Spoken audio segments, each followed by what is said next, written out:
The Tiny Seed by Eric Carle. It is autumn. A strong wind is blowing. It blows flower seeds high in the air and carries them far across the land. One of the seeds is tiny, smaller than any of the others. Will it be able to keep up with the others? And where are they all going? One of the seeds flies higher than the others. Up, up it goes. It flies too high and the sun's hot rays burn it up. But the tiny seed sails on with the others. Another seed lands on a tall and icy mountain. The ice never melts, and the seed cannot grow. The rest of the seeds to fly on. But the tiny seed does not go as fast as the others. Now they fly over the ocean. One seed falls into the water and drowns. The others sail on with the wind. But the tiny seed does not go as high as the others. One seed drifts down onto the desert. It is hot and dry, and the seed cannot grow. Now the tiny seed is flying very low, but the wind pushes it on with the others. Finally, the wind stops and the seeds fall gently down on the ground. A bird comes by and eats one seed. The tiny seed is not eaten. It is so small that the bird does not see it. Now it is winter. After their long trip, the seeds settle down. They look just as if they are going to sleep in the earth. Snow falls and covers them like a soft white blanket. A hungry mouse that also lives in the ground and eats a seed for his lunch. But the tiny seed lies very still, and the mouse does not see it. Now it is spring. After a few months, the snow has melted. It is really spring. Birds fly by. The sun shines, rain falls, the seeds grow so round and full they start to burst open a little. Now they are not seeds anymore.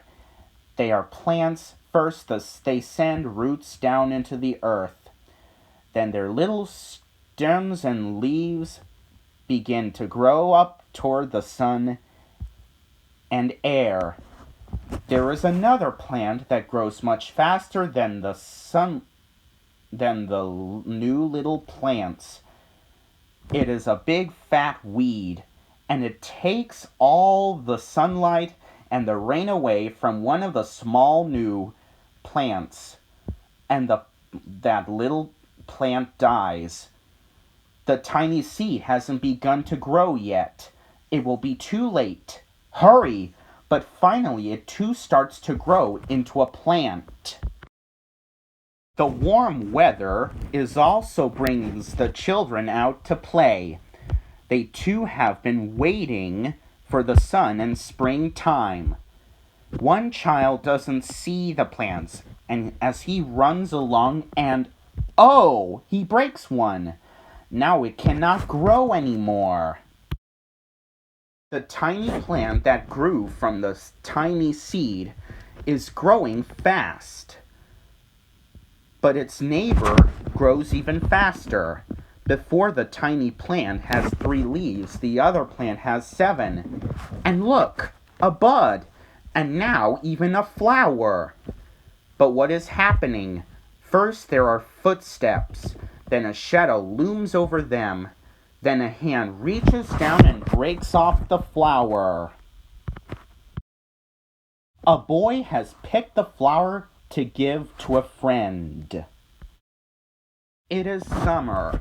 Now the tiny plant from the tiny seed is all alone. It grows on and on. It doesn't stop. The sun shines on it and the rain waters it. It has many leaves. It grows taller and taller. It is taller than the people. It is taller than the trees. It is taller than the houses. And now a flower grows on it. People come from far and near to look at his flower. It is the tallest flower they have ever seen. It is a giant flower. All summer long the birds and bees and butterflies come visiting. They have never seen such a big and beautiful flower. Now it is autumn again. The days grow shorter, the nights grow cooler, and the wind carries yellow and red leaves past the flower. Some petals drop from the giant flower and they sail along with the bright leaves over the land and down to the ground. The wind blows harder. The flower has lost almost all of its petals. It sways and bends away from the wind. But the wind grows stronger and shakes the flower. Once more the wind shakes the flower. And this time the flower seed pod opens. Out come many tiny seeds that quickly sail far away on the wind. The end.